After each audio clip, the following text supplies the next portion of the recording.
ওর মৃত্যুটা আমাকে আসলে মানে পাথরই বানায় ফেলছে একরকম। পৃষ্ঠা পড়েই পুরো গল্পটা সম্পর্কে আপনারা আপনাদের মনের মতো করে যা খুশি বলতেছেন। পাতার এক পাশ পড়ে আরেক পাশ পড়বেন না, এটা তো হয় না। আমি ওই মানুষটা শেষবারের মতো মুখটাও দেখতে আসলাম না। আচ্ছা, আপনারা কি আমার দেশে আসার মতো পরিস্থিতি রাখছেন? আমি দেশে আসা মাত্রই আমার উপর মব সৃষ্টি হবে, আমি দেশে আসার মাত্রই আপনারা আমাকে টাইনা ছিঁড়ে ফেলবেন।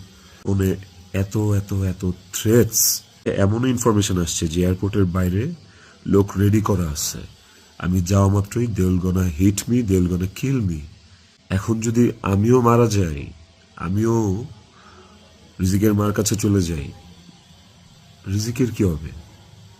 এখন যদি আমিও মারা যাই, আমিও রিজিকের মার কাছে চলে যাই, রিজিকের কি হবে?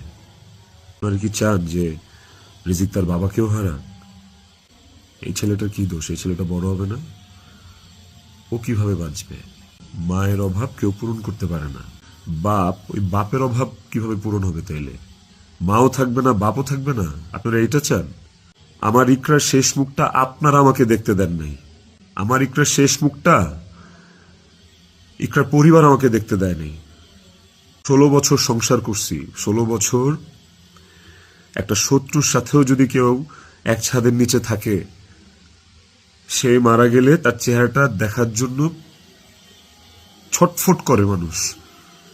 আর আমার বউ ছিল, আমি ভালোবাসা তার বিয়ে করছি, ওই মানুষটা মারা গেছে, তার শেষবারের মতো তার চেহারাটা আমি দেখবো না? আমি যে কোনো সময় কোনো একটা দুর্ঘটনা ঘটায় ফেলতে পারি, বাট ওই মুহূর্তে যখন রিজিকের ফেসটা আমার চোখের সামনে আসে না, আমি নিজেকে শক্ত না করা ছাড়া আমি কোনো উপায় দেখি না।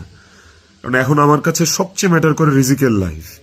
ইকরা নাই, ওকে আর ফিরে আনা কোনোদিন সম্ভব না।